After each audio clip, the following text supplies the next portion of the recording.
Hello, everybody. Welcome to World 1-1 Podcast. I'm your host, the Nestle, the Wonderball, Chocolate Thunder, Mr. Eddie V. Joining me is the Red Velvet Nordic Beast himself, Mr. Larry Giver. I'm currently Skyping in from Hyrule. You can't get me out of this. The laughter we just had. Welcome, everybody. Eddie's trying to talk me into putting the damn controller down. I'm convinced I can do both things at once. He can't. Oh, I can, and I will. Oh, sorry about that, everybody. We shall see. Today's episode is pretty much, and everybody, congratulations if you got a Switch Friday or Sunday. If you didn't get one, but still planning on get one, hopefully you'll get one soon. I didn't get a Switch because I'm planning to get it in June.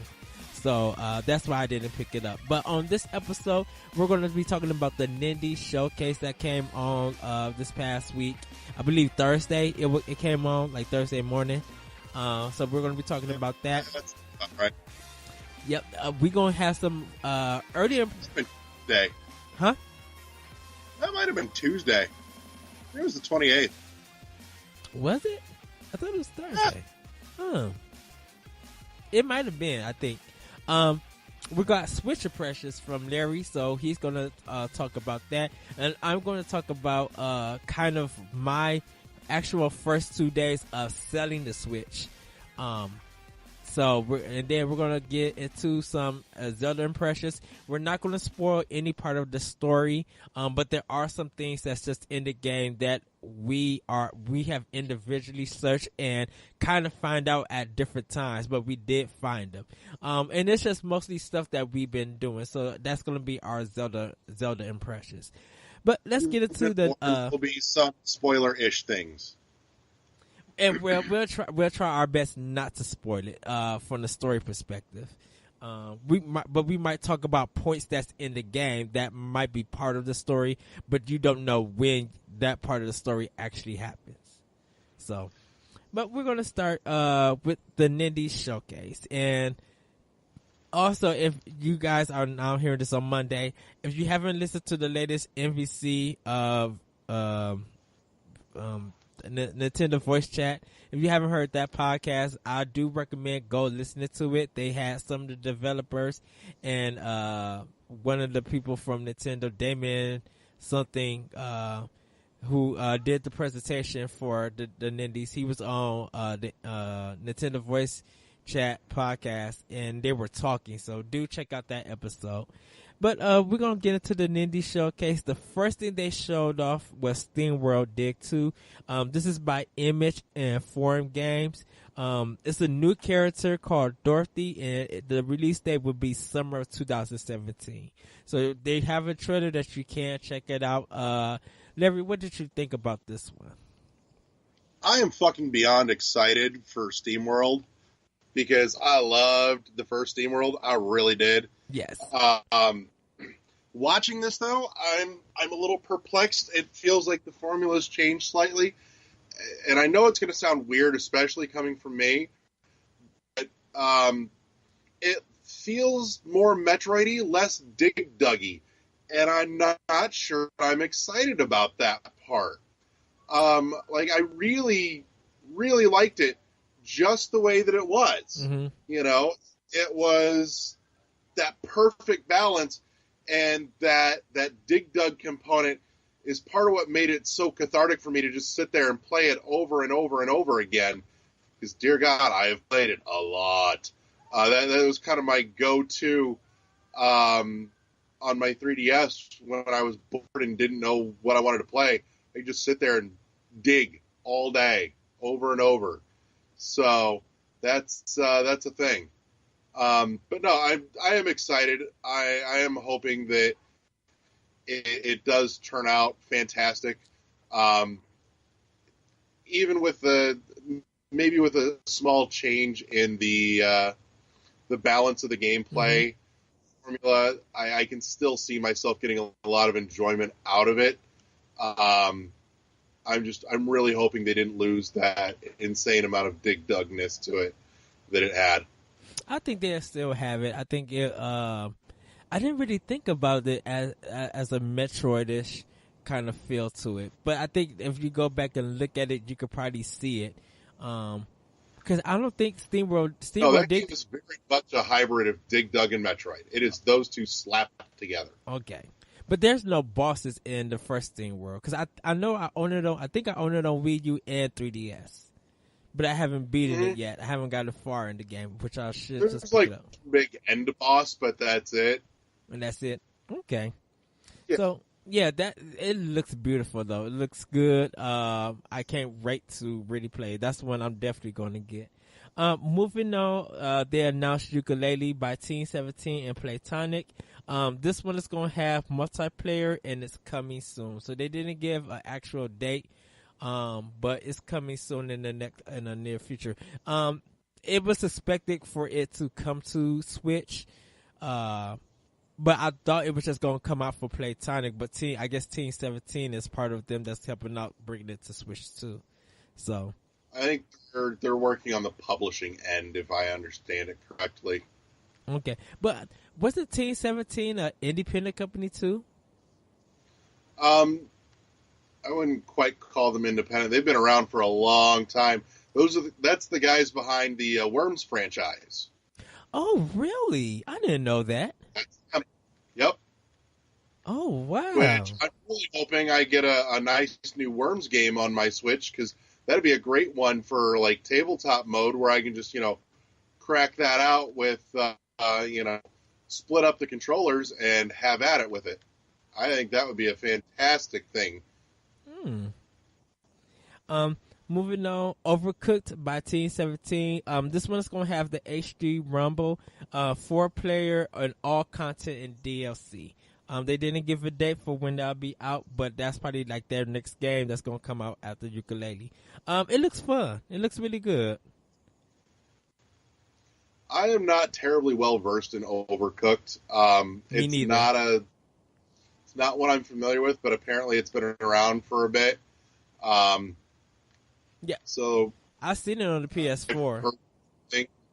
Yeah, I seen it on the PS4 for a lot of sales, but I just never got into it or anything. But it looks good, The Escapist 2 is also by Team 17. It's coming 2017.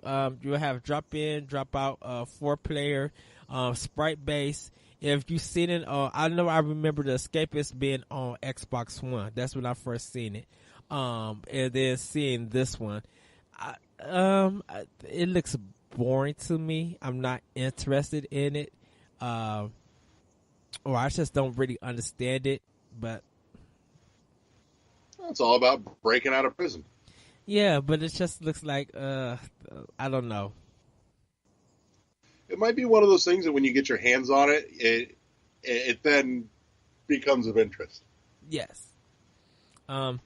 Next game is Goner by Raw Furry. And one of the developers on there they were on Nintendo Voice Chat. They are just so funny, but they're so cool, and they kind of had the heart of a gamer. And I was just like, oh my goodness, these guys are amazing. It's a roguelike platformer. It's going to be launched. This game is launching first on Switch as a time exclusive, and it's coming 2017 with DLC later on. And Garner, what this one is like, it looks kind of really sprite based, not so much as 8-bit. But you're like this guy, kind of have a affection, have a friendship with this whale, and you would do anything for it, even die for it, and even dying is like part of his death is inspiration. And it looks really, really good. Like, I'm like, oh wow, like it's a game that that's definitely on my radar for me to buy. I'm curious. I don't know if it's going to be my cup of tea, but I'm at least willing to give it a crack and see what comes of it. Yeah. So, like, even if it's not my thing, I can look at it and go, that looks well done, just might not be my cup of tea. Yeah, it looks like to be a roguelike Metroidvania kind of game. A little bit. So, I can't wait to see more. Hopefully we'll get a release date. If not, I think we'll probably get a release date by E3. They'll probably have more word for it. Unlikely. Yeah. The next one is Dandara. That's Dandara. And the reason why I'm spelling it out because I thought it was Pandora, but the way that it looks. This is also by Warfurry. 360-degree 2D platformer. It's a black female as the main character. It is coming out this summer, and it looks sprite based. You got to make it a race thing, Eddie. What'd she say? I said, why you got to make it a race thing? Because, you know what? I'm gonna flash kick you when I get a chance. I had to know that was coming as soon as the words were out of your mouth. I mean, this is the first game that I could even imagine that has a black female as a lead character. It looks very stylish, very good, quick. Like, it hits all the points for like a download day one download for me. Like, it looks really good. I love the character design, love her little afro stuff, and she just looks like she could kick tail. So, I can't really wait for this game to come. Fair enough. What else is on the list? Kingdom 2 Crowns by Warfurry. It's a co-op mode and it's coming in 2017. It looks like a strategy based game. Very sprite based, just like Dandara. And you would make the choice of what to do in that game. It looks okay. I wish to see more footage of it, but it looks all right. Okay. Moving on to one that's probably surprised Larry, and I don't know if it got him hyped or anything, but Runner 3 by Choice Provisions.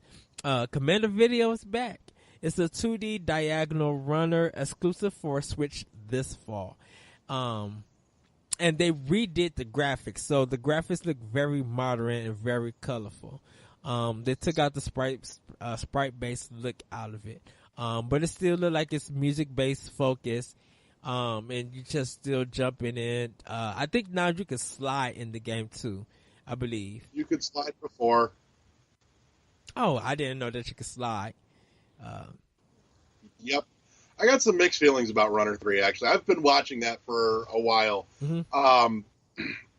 One, I'm not nuts about the music in this. I'm not.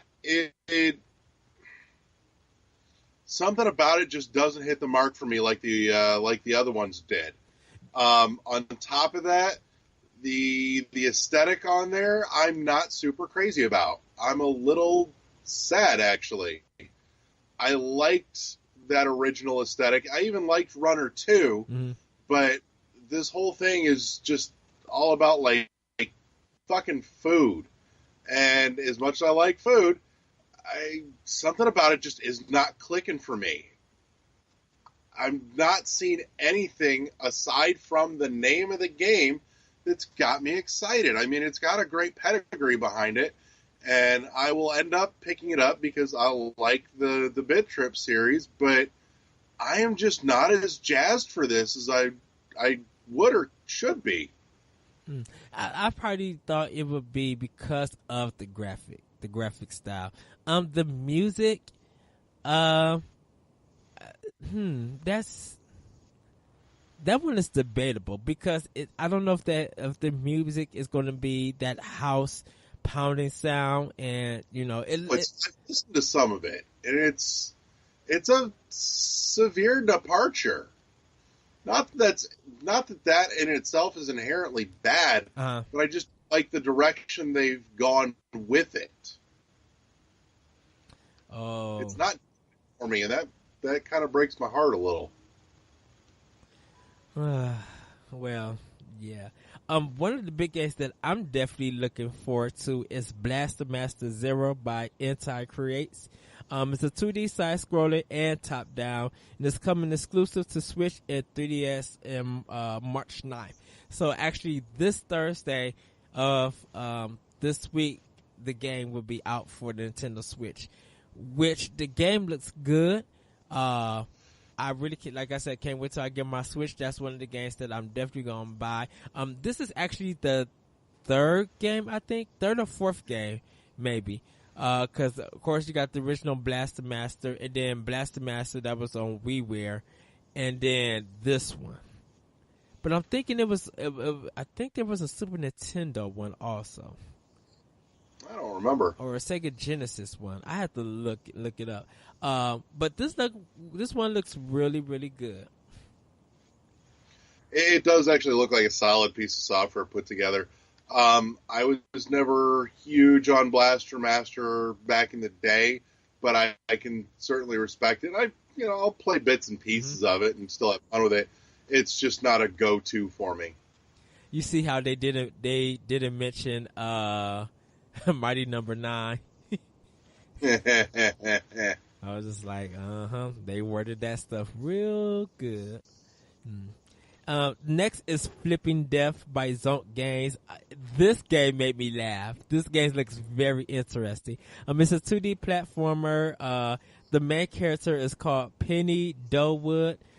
She dies and she gets a job as deaf when she died. The game is kind of if you think of Paper Mario, or is it Super Paper Mario? The game that you in 2D and then you have to switch it to go to 3D. It kind of does that, but you go from the dead to the living world and vice versa. And you take over objects and stuff. It's coming 2017. The art style is totally nice. If you think of what's the Halloween one before Christmas? Nightmare Before Christmas. You mean Tim Burton? Yeah. It has that style. Yeah, I can feel a little bit his aesthetic in that. Yeah. It's not claymation, but it's animated, but the characters kind of look that way. The voice acting and the writing seems like it's going to be really funny. And it feels like it's going to be kind of almost somewhat of a platform puzzler adventure game. Like if you do this and you solve the quest, you return to the dead to give them, and I guess you'll get something for it, like a reward for it. And it looks really, really good and so funny. You know what the story reminds me of? Dead Like Me. That was the first thing that popped into my head. Girl ends up dead, figures that's it, and instead she gets roped into being a Grim Reaper. Mm-hmm. Now, granted, the whiny little broad from Dead Like Me was probably the least likable character in the whole show, versus Flippin' Dead actually looks like, a tolerable main character that doesn't want to just bitch about everything and what the whole world owes her. So I'm a little more Jones for that.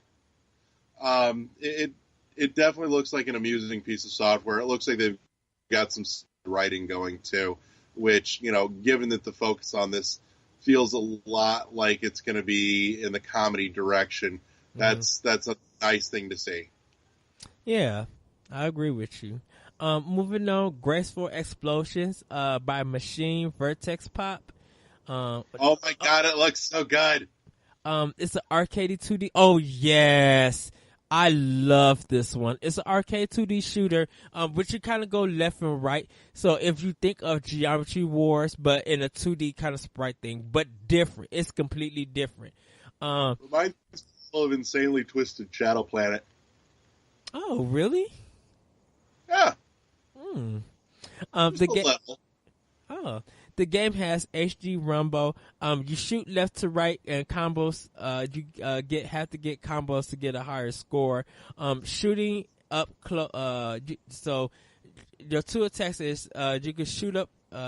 Shoot them left to right, but you also have an up close attack, which is kind of like a sword or something that protects the whole ship. And this is a Switch time exclusive. First, it'll be on this April for the Switch. This game looks beautiful. Like this, every time I look at it, and I was just like, I'm gonna be here for hours playing this game. Like or if you even if you think of Resogun and that kind of sense, but this is like 8-bit 2D platforming. It looks just wonderful, dude. I got super hyped and going back and look at it, I was just like, the combos I could make in this game. Oh yeah. No, and when you say it looks beautiful, it does look beautiful. But you got to keep in mind, if you haven't seen the trailer for this yet, don't think beauty in terms of like uber detailed. It's very, very stylized in a very simplified geometric pattern sense. I'm reminiscing to the early days of the Fresh Prince and New Kids on the Block. Oh my goodness. Oh my goodness. Okay, and reason why neon colored triangles and squares printed on every. For some reason, New Kids on the Block came to my mind when I was driving. Like, and I wanted to just hear their first album. Like, why do I want to hear New Kids on the Block?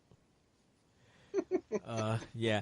I mean, yeah, and it's clean, dude. It's so it just looks clean when you look at it. You just be like, you guys, like, I don't know how much this took you to put this game together and make it this combo heavy, but it just looks so good, and hopefully it plays just well. So we'll see. Mr. Shifty by Tiny Build. It's a top-down stealth action. It's a Switch Time exclusive, first this April, and it's HD Rumble. This one looks good also. I like Mr. Shifty. So you look like it's a roguish like game, and you look almost like a detective, and it's top down, and you switch through doors like real fast and stuff. And you just gotta look at it. It looks like a comic book version of Dick. What is it? The movie that Madonna was in, Dick Tracy. It looks okay. Yeah, it kind of reminds you of a style of Dick Tracy, but it's the color palette and the design is kind of like a little bit hard. So you'll be able to see like the shadows and the art style of it. They have one part in the trailer that there's a whole room full of enemies that's dead that you just been killing and stuff, and it looks really, really good. I can see that. I looked at it and I thought, okay, I'm semi-interested, but I'm not super invested as of yet with it. Okay. I need just a little more. Yeah. Tumble Sea Roly Rogue by AEIO Wu. They're the creators of Threes and Ridiculous Fishing. This is a roguelike physics game. You're a small sea who's headed up a mountain to save his home.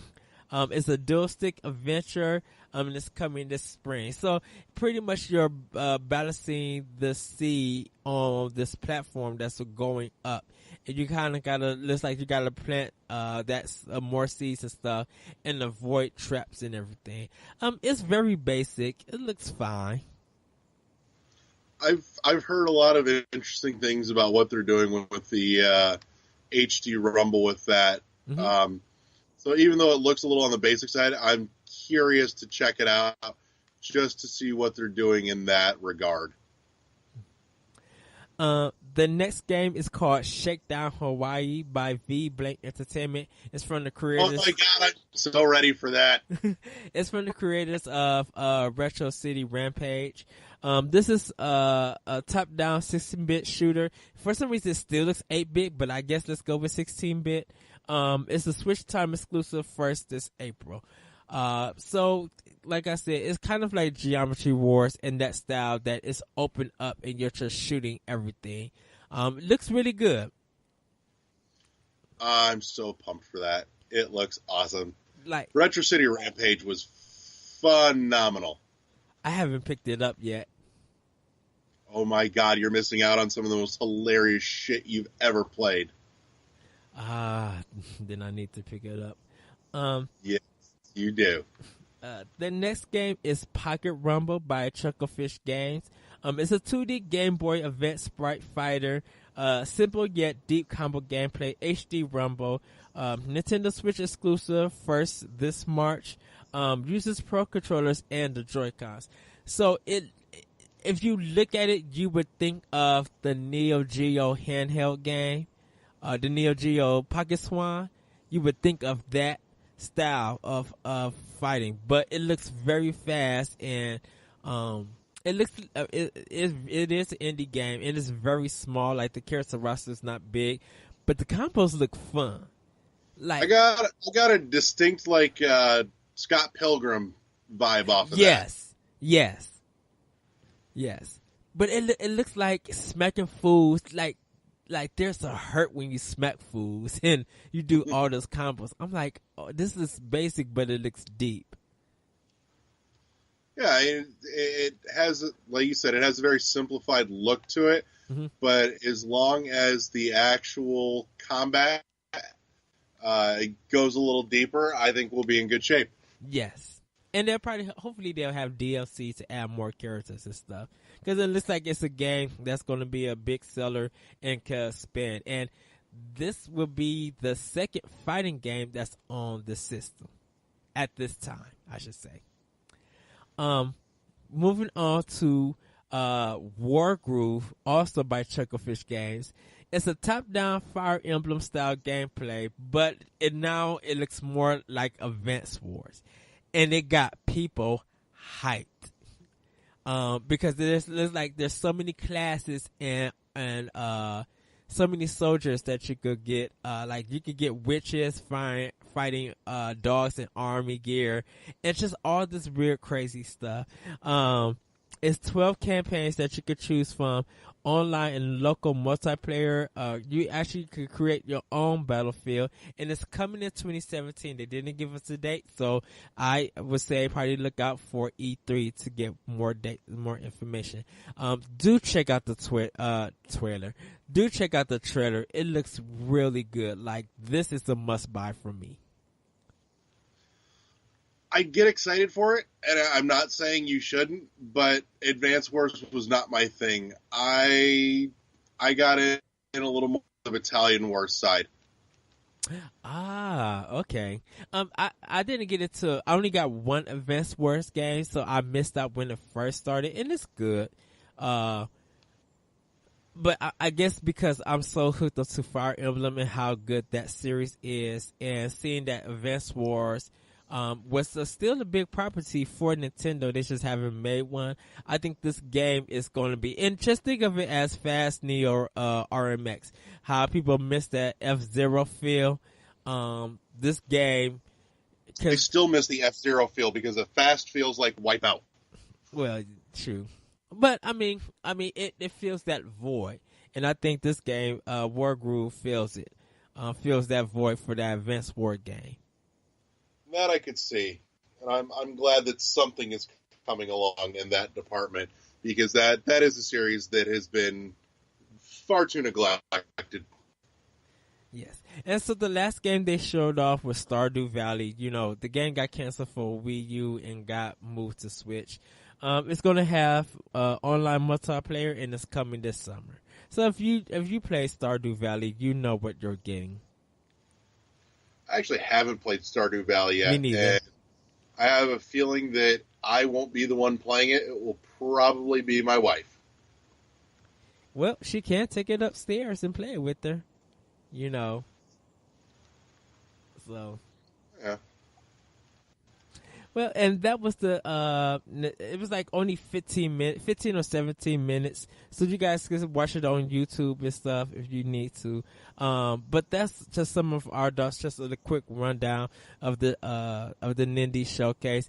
Pretty much everything that I saw there, besides maybe one or two titles, I'm willing to buy. Like, and most of all of these games are new IPs from these developers.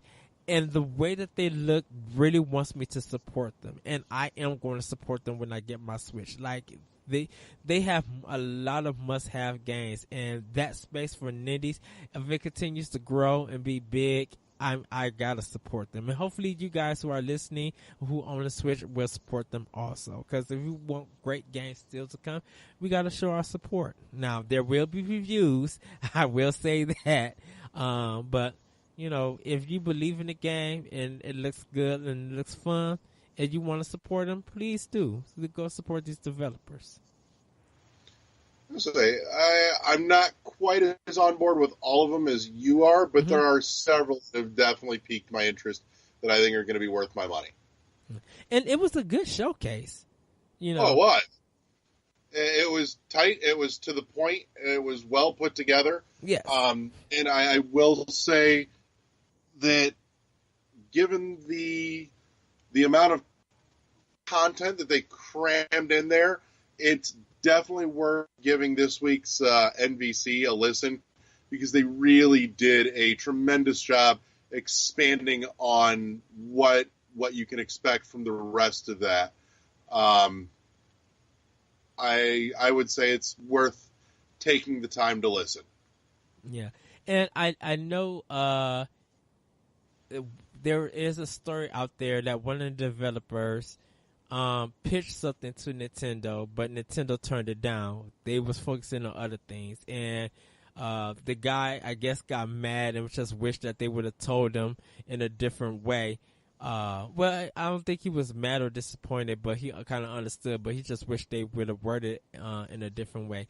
And Damon, the guy who was doing the conference and stuff, on NVC, he talks about they're just starting small, and they kind of want to get the best of the best for right now, but they are going to expand it. And you know, he's up for hearing pitches. He's up to seeing what the games are, and if it fits if it fits the Switch, they're going to go out and, you know, help them and try to get them on the platform. So, I mean, it was good that he came out and talked about it. Just be like, we kind of just want a few titles that's going to pique a lot of people's interest, and you gotta give it to them. They made a good choice, picking some good games. So hopefully that developer, you guys can find the story. It's online. Hopefully that developer, just give it some time, you know, and so hopefully Nintendo comes back, look at the game. It'll probably be more polished after making that initial pitch. And if it's very polished and it needs to be on the Nintendo system, then maybe in the future it may be on the system. So, agreed. So we're going to move on. Go ahead. I think it says volumes that they are looking for things specifically that fit the system. Right. And not just trying to pump out anything and everything. Right. And there are going to be different genres, different art styles and stuff. They're going to be different stuff. You just got to let that stuff build up, because they just don't want to do what they did on Wii U. And even if you look at Xbox One and PS4, that there's so many indie games on there. A lot of them, only a few of them could hold up to the standards, or, you know, meet people's love or taste for a certain genre. Yeah. Yeah. So, that being said, just a small note to touch on, given what we saw this past week with that showcase, I don't know that I am all that concerned about the fact that Virtual Console is not here at launch. Yeah. There's so much content. Like, as of right now, you're either playing 1-2 Switch, which I don't know why, or you're playing Breath of the Wild, which you will probably spend bare minimum a week flat playing, if not more. And then on top of that, there's enough stuff coming in a very well-paced fashion that I really don't think that not having Virtual Console at launch is that big of an issue. Yes. And actually, I know you just mentioned 1-2 Switch, and it has been selling. People have been playing it and having fun with it, despite any of the reviews and stuff. I just got done reading a story a woman wrote, because she was so happy to tell about it, that her and her blind husband were able to play 1-2 switch for 2 whole hours, and then realized that they played it. They was like, out of the 28 games, they were able to play 21 or 22. Because some of them, she said, they couldn't do because he couldn't, it took a visual aid to see it. So he would have to actually see it in order to do it. But everything else he was able to hear or feel the HD rumble and be able to guess is whether he won or lost. And she said that he kind of beat her in a lot of the games, but she was happy that they were able to do something like that. That's cool. So that's really good. Quick note, shout out to Daniel Giffen. I think that's his name from Goodman. I'm sorry, Goffman. Daniel. Oh, Goffman. I'm sorry, Daniel. I messed up your name again. He was just at GDC.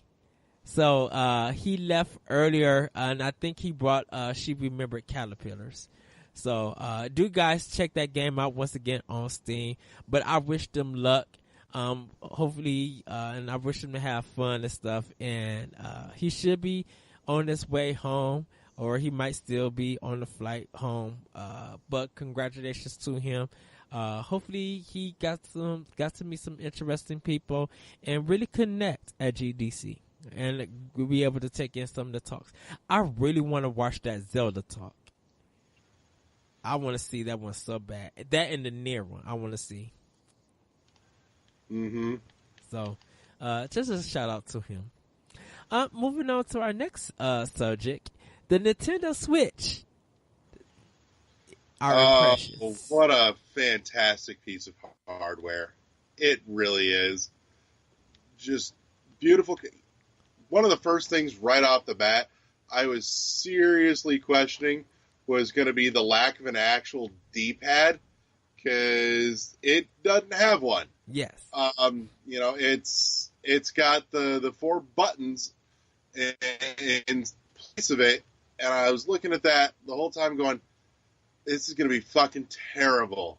And truth be told, I actually kind of like the buttons. Really? Like, yeah, I've been playing and am playing Breath of the Wild, and I'm playing on a Pro controller for the most part. But honestly, I'm still like, when I reach for the D-pad to switch out weapons and whatnot, find myself going, where the fuck are my buttons? Because they've got a nice clicky to them that for what Zelda uses it for, it's a great fit. Yes. I could still being an issue with a few other things, but overall, I like having them there. I can't say that I am completely sold on having that in place of a D-pad, but it's not nearly as atrocious as I would have thought. That got comfortable real quick. Well, that's good. Something to be said for it. How was your experience at the GameStop that you went to? It was reasonably tame. There were about 30, 35 people in. I want to say they had about 9 of them available for walk-ins that day, and by the time I got off of work and got there, they were all spoken for, which I was not surprised about in the least. Mm-hmm. Wasn't worried about it either, since mine was already paid for and ready to go, so that wasn't an issue. I just was kind of curious to see what would and wouldn't be there. Yeah. So we had only the gray ones Friday at my job. So we're waiting for people to be outside. We had our merchandise, games, accessories. Some of the accessories we didn't have, like the Pro controller and the single ones we still don't have. But we had like the 2 gray ones, and then we got some colored ones in. So we was all ready to go. Games was set. Merchandise was set. Just everything ready to go. It comes 10 o'clock and nobody comes in. Really? I am more than a little shocked, actually. Yeah, so I think we got our first customer to buy a Switch like at 10:15. Huh. And then another person came and got it at 10:30. And when I left, there were still some available. And this is just the gray ones. So I leave and then I come back to get my sister from work, and I believe they sold out at 12 o'clock. But it was slow. No one was buying it. She said that by the time I left, when I first left initially, at the 11 o'clock, that's when all the phone calls came in. Wow. So, people who did the midnight release and people who did all the other places and stuff and couldn't find it wasn't even thinking about our store. Yeah. So, Sunday, we had an ad for it to say that we had them. And so we had some gray ones and some color ones, 5 of each. But we actually got additional 5, I believe, prior to Friday. So we had 10 gray ones and 5 color ones.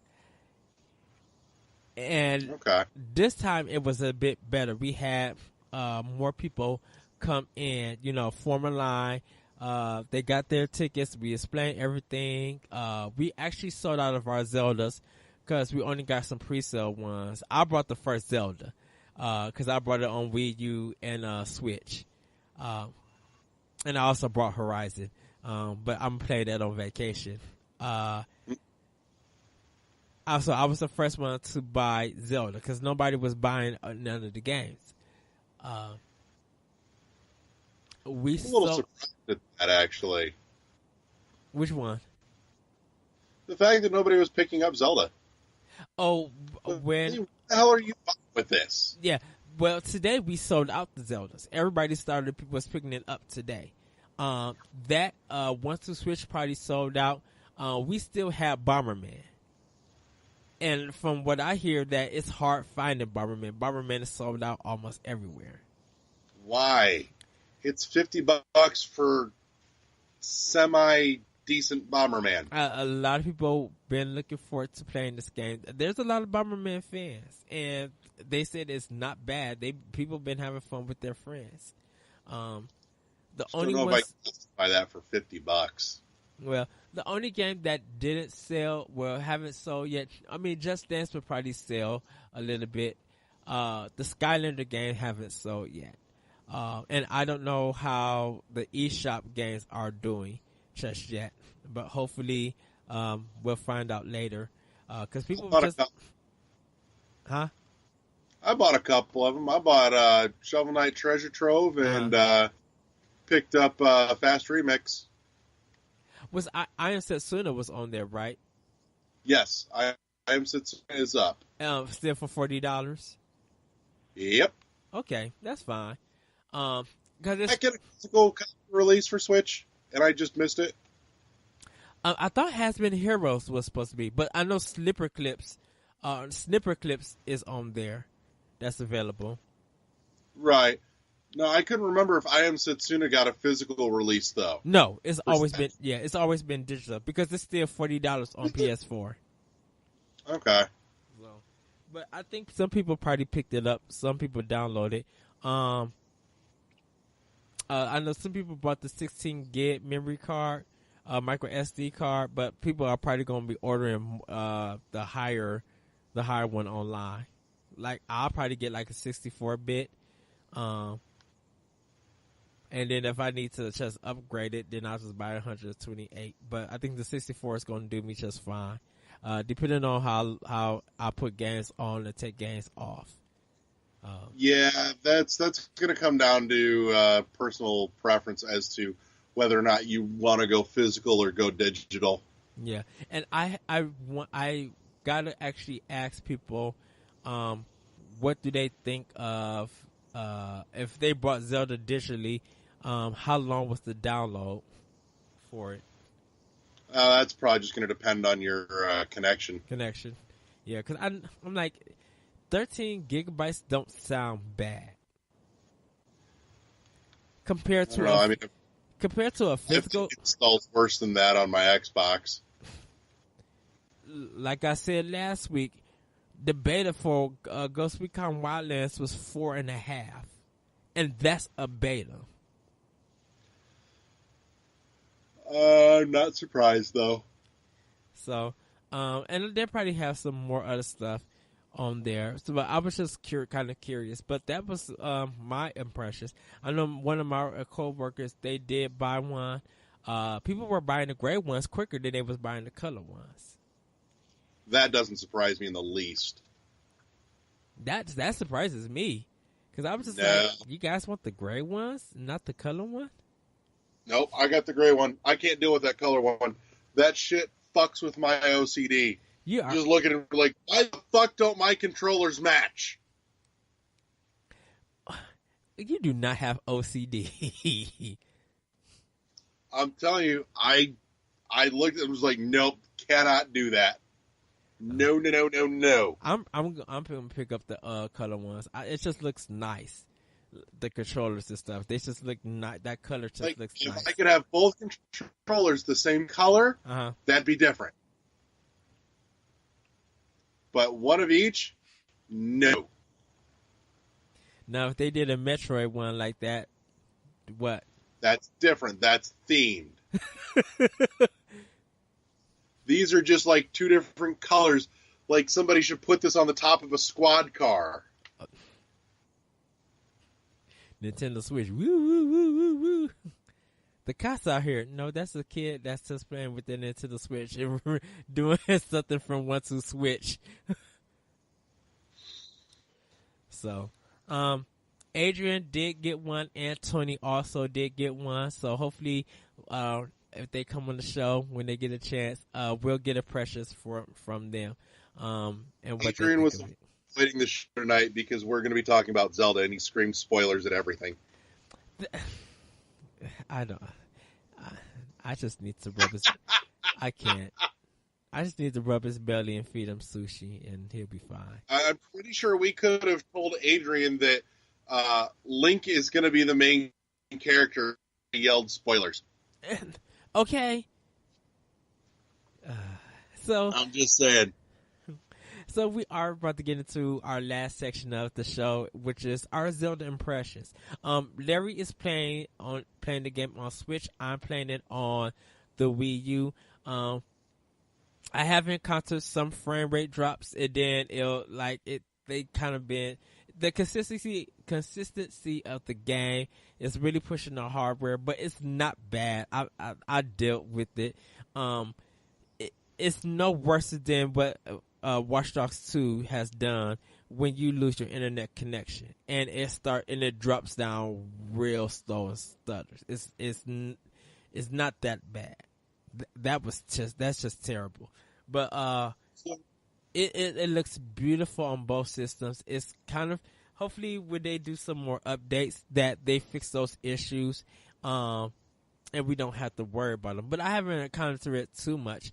The game just looks gorgeous. Before we go real deep on this would be a great time to break and let anybody off the train that wants to get off now.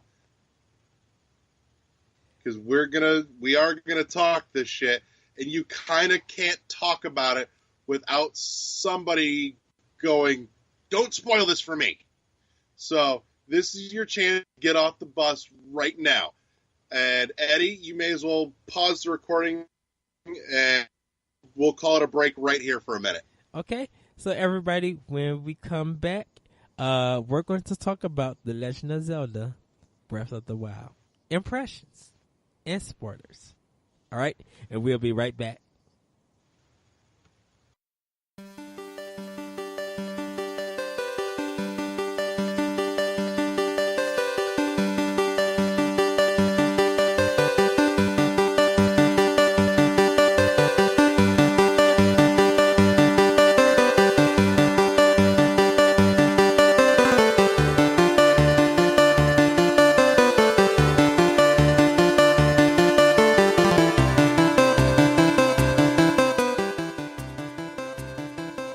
And we're back, everybody. Now we're going to go into our Zelda Breath of the Wild impressions, and for some parts of it, maybe spoilers if you feel it that way. You have been warned. Larry did give you a warning, so we're gonna dive right into it. So like I said earlier, Larry got the Switch version. I got the Wii U version. Not just there's some technical things, but it's not too bad. We're both getting the same experience. It looks, like I said, gorgeous beyond gorgeous. The music in this game, the piano, the arrangements, it's so breathtaking, and it's very silent and very quiet. Yeah, there's nothing terribly overt about the music by any means. Like Eddie said, it's very subdued. It's not quite ambient, but it does a personality. Yes. So, I can say, the first thing I did was I did kind of follow some of the story plots. And more like when I was talking to the old guy and he was just showing me around and doing what I needed to do. I was doing more of that before I started tackling like anything else outside of doing the shrines and stuff. Because I know that you do fight guardians in this game, the second shrine that I was the first shrine I was going to, it is right where all these old guardians are like decrypted, but it looks like a kind of like a maze, like walls, but it's all like, broken down and destroyed. So I was making sure that the guardians didn't see me because I was afraid of them coming alive in the beginning. So I climbed to the top, and started jumping like different things and kept climbing and stuff. And then, got into the game, and started learning, those shrines and stuff. I did do some cooking. My first part that I died at was I wasn't ready to fight, the gold boklins. And I ended up dying, but, I was able to defeat them. Cause I died like 4 times. And in this game, when you die, they have a red X to let you know that this is where you died at. But it puts you back to that area where you died at, which is cool that they did that. Generally speaking, it puts you back. Yes. I did do the shrines, and I did them in different orders. So I did where the Guardians was at. I met I found a cabin that the old guy was at, and got the axe and cut down the wood so it made a bridge. I got that. I actually went back of the mountain and climbed up to get to that shrine. I actually still have not been to that fucking cabin yet. Really? Seriously. I have yet to go there. Yeah, that's where I first was able to cook. So I've literally missed like the first piece of clothing you're supposed to get. Wow. In the Resurrection room? What? In the Shrine of Resurrection, like the actual start of the game? No, the Warm Dublin. So you can go into the shrine that's in the snow area. Oh, I didn't get that. Yeah, you can get the Warm Dublin in there, is what I've been told. But I totally fucking missed it. Shoot, I cooked the spicy peppers with the mushrooms, and that's what I did. I just did like 5 spicy peppers and ran for it. Yeah, when I did the mushrooms, it gave me 6 minutes. So I was just like, okay, good, let's go. No, if you do the 5 spicy peppers, it'll give you like 12 and a half minutes, almost 13. Dang. So it's doable. I did it off of just one of those, which was more than sufficient. And we'll probably talk about more the cooking, because I made rice balls, and I'm so happy, dude. So, well, because you haven't collected any lobsters, did you? You haven't like got to the sea, collected any lobsters. I think I've picked up a couple of the crabs, but no lobsters. Okay. Did you get some? You didn't get none of the rice wheat, neither, right? I've gotten some of the Hylian rice or whatever it is. Hylian rice. Okay, so I put that crab meat. Let's just go with crab meat. I put the crab meat and the rice together, and it came out with the triangle of rice pattern, rice seafood, whatever those rice things are, rice balls. I got one of those. I got one of those, and I literally paused the game, and I think it's on Facebook or my Twitter page that I literally was happy. Like, it was making Japanese food in this game, and I literally lost my mind. Like, there is so much depth in this. Just and I hesitate to call it crafting because that's not quite right. Maybe like food crafting would be the right term for this. But yeah, so much flipping content. Yeah. So, and I mean, you could spend days just figuring out what to cook. Just all the different recipes.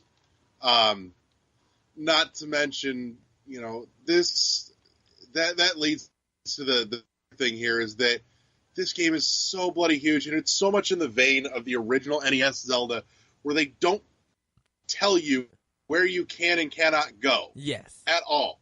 They're just like, here's a big world. You go do whatever the hell you want. Doesn't mean that it won't get you killed, but we won't tell you can't do it. Yeah, actually, did you ever find, okay, so the Temple of Time, the old temple, did you know that, yeah. Did you know on the side there's some rocks that's crumbled up, and you could throw a bomb there and get, I think it's you'll find a chest. Like, I didn't even realize it was there. I was just like, wait, can I blow that up? No, I don't think I may need to go back there. Yeah, I found it, threw the bomb, blew it up, and was just like, ooh, a chest. Let me go in. There is a post, though, that I think this is when Adrian got probably mad. I don't know if Adrian got mad at me or what. But this is kind of like further on in the game. I'm walking to another area so I could get to the tower. And get the thing. And I run into some chameleon-looking lizards. So I'm kind of laughing. But there's a dragon that's... What'd you say? The Lizalfos. Yes. I need to write all these names down and learn them. There's a dragon flying around, and I was just like... I know. Oh my god, that thing is awesome. Yes!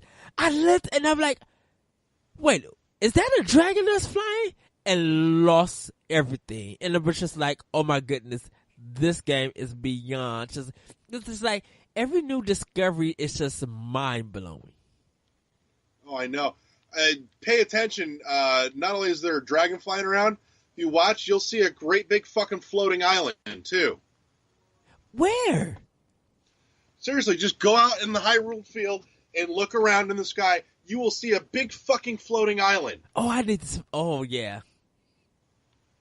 It is absolutely tremendous. Yeah. The level of detail into this is nothing short of stunning. Up to the draw distance, at least on the Switch version, is just huge. Like, I can stand all the way on, say, the west side of the map and see shit clear to the east side of the map. Like, from halfway across the field, you look at Death Mountain, you can see one of the beasts crawling around the fucking mountain from across the entire map. Wow. Which not only speaks to the draw distance, but also just the level of scale and scope of some of what they're presenting here. Because, I mean, to see that from that far away helps put it in your head just how fucking huge these things are. Yeah, and everything feels like a mini... Like, and I'm not even talking about the shrines. I'm talking about just the world itself feels like a puzzle or a dungeon. Oh, it is. I was telling my wife, I said, I'm really curious to see what the speedrunning community does with this once they've started to get a handle on it. Because I'm really curious as to what the ideal order of progressing through this game is. Yes. But no, it's just, God, so much. I know that I was pushing into places that I should not have been able to, not that I shouldn't have been able to, but should not have been in as of yet, just based on the fact that trying to get there, I was getting my ass handed to me over and over again. But I was determined enough that I'm like, you know what? I'm here. I want to see more of it. So fuck it, away we go. And I put it in, it will let you, it will punish you for it, but it will let you do it, but it gives you ways to do it too, where, you can sneak around things to try and make it somewhere where you probably shouldn't be as of yet. So it forces you to be clever about it. Yeah. One thing I will say that I had a problem with was a little bit of reminding myself of the controls, because I have a tendency. It's definitely not your default Zelda controls by any means. It takes some acclimating. Because I have my good weapons that I threw away. I threw it away and no, I didn't mean to throw it, and I would be in the shrine and it would go in the pit, and I'm like, oh, dang it. I know. I've done that a couple times too, and I've been absolutely furious at myself for it. Yeah, but one of the problems that I did have was doing the backflip, because for some reason I was holding down and pressing on the Wii U. It's the X button, to do the jump. Yeah, it's the same on the Switch. Okay, the control layout's the same. All right, so I did that. I'm still trying to get the timing just right for some of them, but I did the flip, and I'm just went into slow motion and was pressing the Y button. But it was just sometimes it doesn't register it on, but when it does work, it works. And trust me, you're gonna need it at a certain boss. Should I call it a boss fight? I think I probably would, because I don't want to call him a mid boss, and I don't want to ruin who you're going to fight. But it is part of the story of the game. So when you get there, you will see why that technique is very important.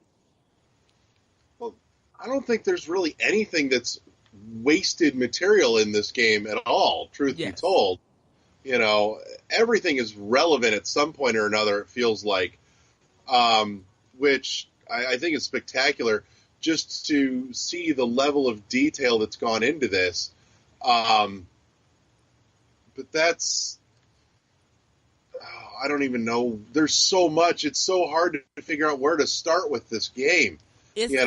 Well, for me, it's I got to get energy. I got to get my heart. And it doesn't tell you on how to get that, because...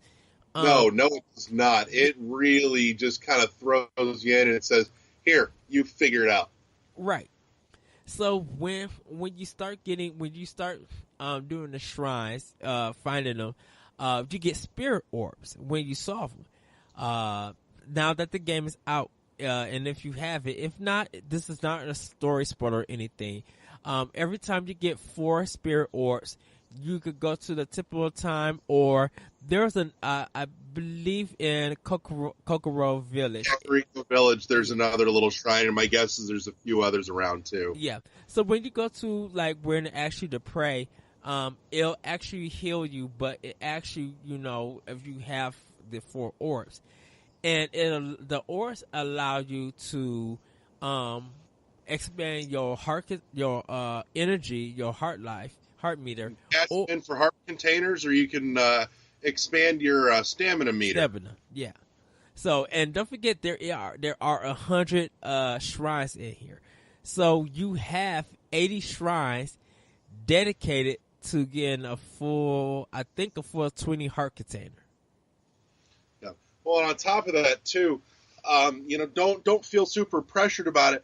There is a way in the game where if you wanted to trade off some stamina for an extra container or an extra heart for some stamina, there is a way to do it.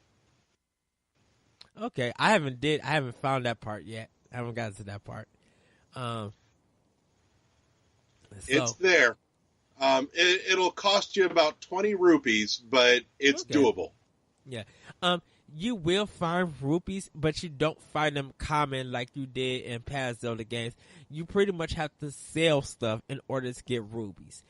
So that means you will have to do a lot of battles and do a lot of collecting in order to get money for you to sell it.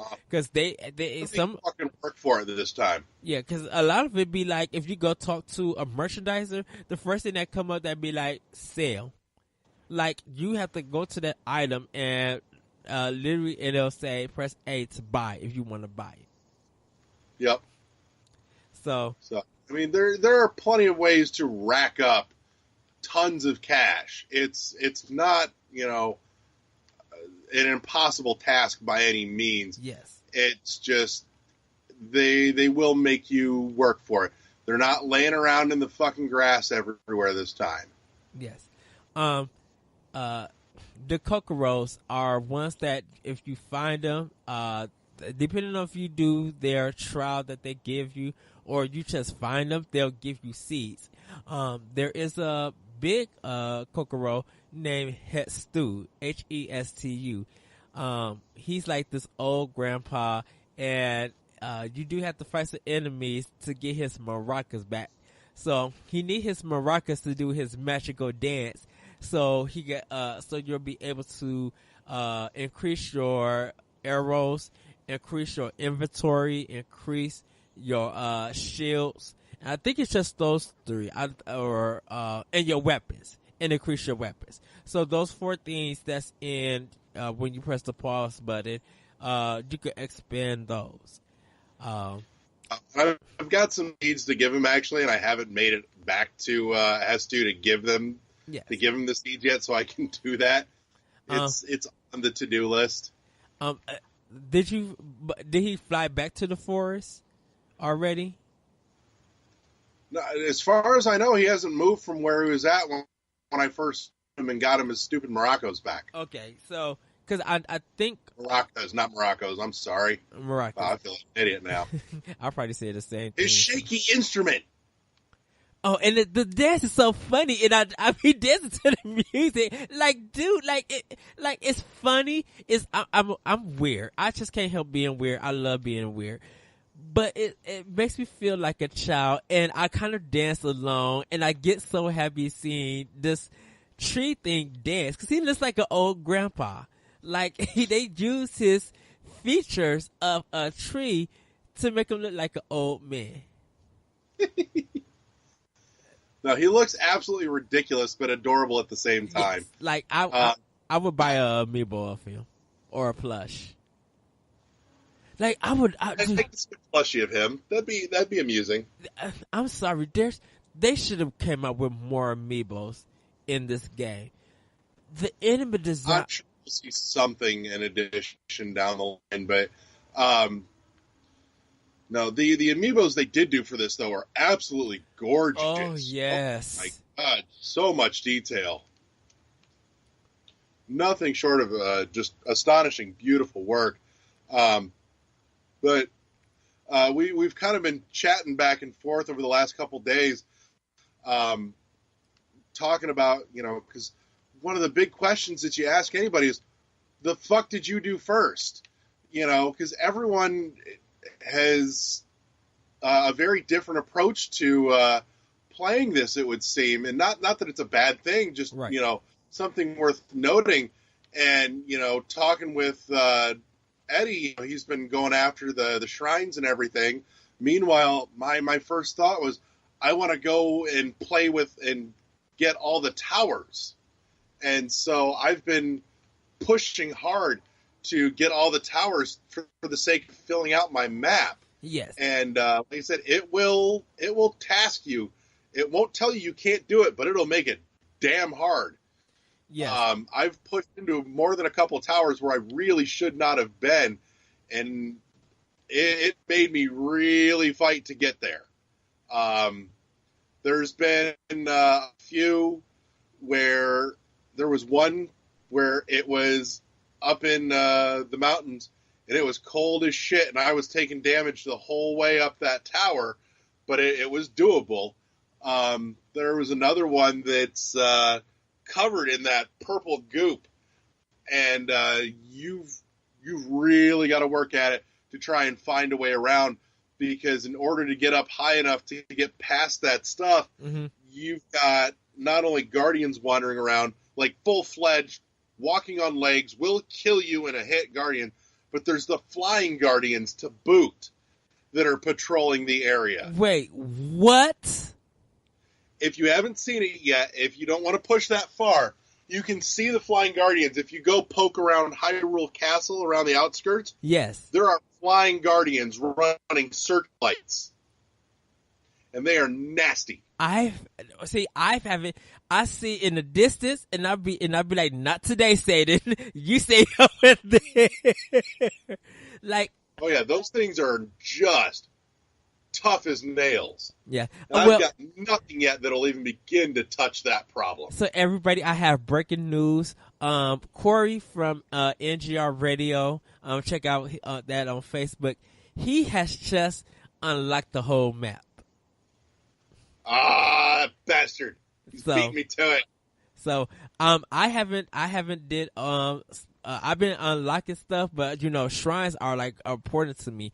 I got to the tropical rainforest where it's raining, but that's where all the thunder is at, and I paused it, and because most of my weapons are metal, I can't use them, and I will tell you why. So I had the metal part on it, and you can literally see the electricity coming to the weapon, and I was just like, nope.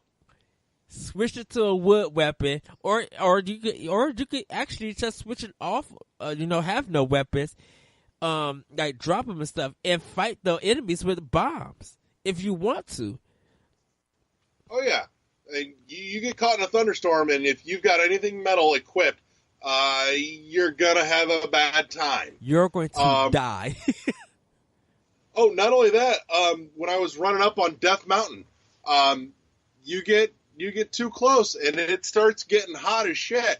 And not only will you start taking damage, but you have anything wooden equipped, that shit will catch fire. Absolutely. Ooh, so you can't bring no wooden bows. Like, you got to get, like, the knight's bow that's, like, filled with metal stuff. Yep. Wow. The Guardian weapons, by the way, speaking of weapons, the Guardian equipment is hands down some of the coolest shit. Yes, I love that sword. Oh, okay. I got a fucking laser axe. Wait, what? Oh, yeah, I got that too. I did. I got that one. I got a big. This badass. Dude, I got a triangle shield that is like the bomb biggity. Yeah. Cause I beat one of the guardians in the shrine, like a mini guardian. It tests your might and stuff. One of those. Yeah. I beat two of them already. The hardest one I still need to beat because it has like three of them, 3 swords and stuff. I beat it and I got his shield and his sword, and dude, that is the bee's knees. But don't forget that stuff can easily break, just like any other weapon. Everything breaks. Everything breaks. Oh my god. And it makes me sad because I pick up these weapons and I'm like, this thing is so fucking awesome. And then it breaks. Yes. It makes me sad. But I will say, though, they've made it wonderfully simple to know how whatever it is that you're going to pick up stacks up against whatever it is you currently have. Yeah, so if you get close to it, whatever weapon you have in your hand, it'll shoot up or it'll shoot down. And I definitely for me, I'll use the weapon, let it break, want to go get that enemy's weapon, and just continue fighting. Like if I need to, clubbing them with fire actually helps and stuff. Like they went in on this game. There's just so much, like the minute details of things that matter that you would not think matter. Yes. Like when you try and, if you're climbing a rock face and it starts raining, you're fucked because you're going to fall because that rock just got awfully slick. You cannot hold. It's all kinds of just phenomenal details have gone into this. Like nothing was overlooked, and I am beyond impressed. There's one part. Okay, so there's a shrine that is has flowers all around it. Mm-hmm. And the girl, I was there actually while we were recording. I was dealing with Adam not broad. I did that one. I did that one yesterday. You didn't even know. I refrained from scowling. So the girl tells you, the flowers are alive. Please don't kill the flowers. They mean everything. So you literally have to take your time. You cannot wasn't so bad up until right in front of the damn thing. Yes. And you can't really use weapons. And the blue globs come down on that mug. And I'm like, are you serious? So, but I got it on my first try. So, I'm calling it, by the way, the worst thing that I've dealt with in this. I fucking hate these little bastards. The whiz robes. Yes. The fucking worst. Yes. They take off too much energy. And they keep disappearing. I'm like, oh, are we really doing this still? Track where they go, though. That's not hard. It's just the attacks are brutal. Yes. And I haven't used their weapon on an enemy yet, but I still have it on. It's cool as shit. Okay. I did get like a boomerang sword. Yep. Those are really good. The boomerangs are fun as hell, but I mean, you've got to be on the mark with those things because you've got to catch them or they're gone. Oh, but yeah, I do think we've probably gone on this long enough. Because, dear Lord, there's no way we could begin to cover everything in this. I've been at this all weekend since Thursday night, and I feel like I've barely scratched the surface. Dude, look. Those apples became Animal Crossing to me. Like I when I could snag and like I think there's a limit on arrows, but probably not. At this moment, I think once you get more, I guess you'll probably be able to expand your arrows once you turn in more seeds. But the apples, like baking them, adding them to different other foods and stuff, they really matter. And I will say that when you do cook something good, it turns yellow, which is a good sign. But if it turns black, that means that it's not. So you can make elixirs or you can make food. There are some metal things that I haven't tried yet because I don't know why I can't mix them with anything. Because I really want to mix something and put them on my weapon, but I can't do it. They might be I think there is someone that you could go to and turn in those weapons. Turn it somewhere. Yeah. Turn them in and turn in those items, and it might make your weapon stronger. Don't know how long or of it still could break and stuff like that, because I would love to make a guardian axe that's like full time that I could keep that won't break.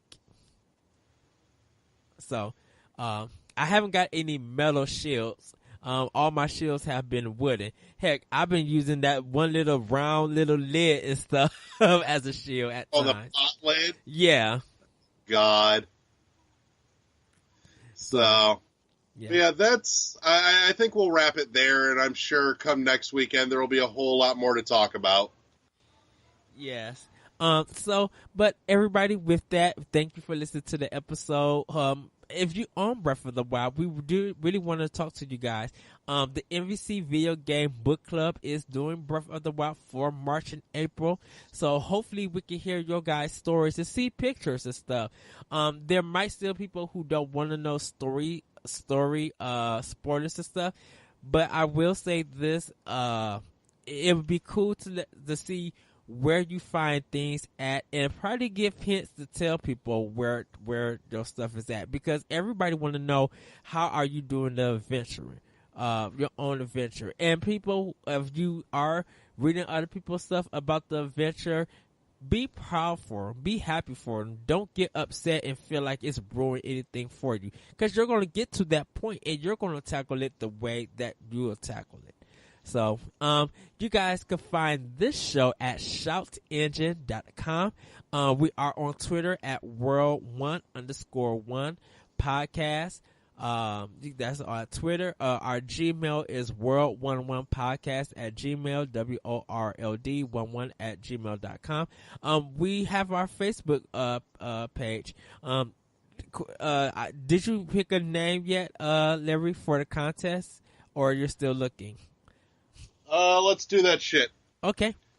You keep pimping shit. I will find a post and we'll pick somebody. Okay. Everybody, I did a review for The Last Guardian, and Larry also has a blog up there talking about not related to the PewDiePie thing, but people of kind of the YouTube culture of doing like their own shows and stuff. So he has thoughts about that. So do check that out. You can hear my podcast, Optional Opinion, at the Anomalous Radio Network.podbean.com, or SoundCloud, iTunes, Google Play, and other podcast apps. Our very own Larry Giver was on my podcast to talk about XBLA, and I also have an episode with Anthony Cantu for the MVC Video Game Book Club. We talk about the Justice League Dark animated movie, so do check that out. Power Block is back on NGR Radio and NGR Radio on YouTube. We talked about the Nintendo Switch. We talked about some good things. That's me and Corey's show, so do check that out. I do apologize, everybody. Last week I was supposed to put up a feature and I totally forgot about putting it up. So I'm gonna make it March's feature, so you guys will be able to read that. I'm getting my color in games. I'm getting that blog ready also. That will be out like in 2 more weeks. Probably I kind of want to drop it on the day that it's the first day of spring and talk about colors in games, because I do really want to talk about the color and the detail in Breath of the Wild, the water, the lighting, the purples, the darkness, like you could see the evil with some of the colors. I just really want to talk about that. So do be on the lookout for that. We didn't talk about what we've been playing because it's pretty much been mostly Switch and Wii U and Legend of Zelda, pretty much. So Larry, do you have some winners or not yet? Let me see here. Give me a number 1 through. Give me a number 1 through 15. Okay, the first number I'm going to go with is 6. 1, 2, 3, 4, 5, 6. Marlon Mendoza picks up the soundtrack for Pegasus Prime. Give me another one. So I'm going with my birthday, number 10. 10 down the list. 1, 2, 3. Cameron Croce picks up a copy of Pegasus Prime along with the soundtrack. And give me one last one. And to make this occasional, number 3, the March 3rd that the Nintendo Switch came out. Ted Sace picks up the autographed copy of Pegasus Prime to go along with his soundtrack. Yay, congratulations guys for winning the contest. We'll be having more contests coming on soon. Our very own Larry Giver hopefully we'll be gearing up for our E3 coverage. We're going to be discussing about that, how we are going to plan it and stuff, because I was thinking about some things in my head while driving about and getting ready for E3, because like I kind of want to be ready for what they're going to be showing. Listen to check Xbox Unlock, Achievement Unlock on IGN. Check out that podcast because Phil Spencer is on there. He gets a great discussion. He was really good. He talks a little bit about Scorpio, Switch, and some other things. Even he touched about Scalebound. So do give that one a listen. Also, it's a major discussion. So check that out. But with that, everybody, we are going to go head up because I need to go hurry up and get me a quarter pounder from McDonald's and then get back home and get ready to do some Zelda. Since Larry is still doing some Zelda, and I'm so giddy about this game. Yes, there's so much to love about this. Yes. There really is. And I want to say one thing. I'm going to punch you in your throat when I come to Indiana for doing. No, you won't. Yes, you will. Yes, I will. Stop trolling me like that, because that breaks my heart when you troll me. I'm like, no, because I fall for it for every time. He's just like, I'm just trolling you. I'm like, no, don't do that to me. This game brings me so much happiness. But like I said, I will have thoughts about Horizon, not next time, but probably in a couple of weeks when I go on vacation, because I do want to spend time with that game. I found out one of my friends, Joby from NGR Radio, and Nerds Gone Wrong, that podcast, he actually got a platinum trophy in Horizon. So congrats out to him. Shit. Yeah. So nice. I really can't wait to dive into that, but I'm still playing Zelda, so it's going to be good. But with that, everybody, have a great week, have a great weekend. Hopefully you check out what's that game that's coming on March 9th? I gotta see. I'm sorry. Yeah, hopefully you check out some games. Blaster Master Zero, that's coming out March 9th. Yes. So it's gonna be, like I said, it's gonna be available for Switch and 3DS. So please do check that out. But with that, we are out, and you guys just be safe, and hopefully the weather gets good for everybody, because spring is coming around. I know the time is changing, so the day's getting light, so daylight savings is about to change. But just everybody, have fun, enjoy Zelda or whatever video game that you're playing. And with that, we are out. Bye. Good night.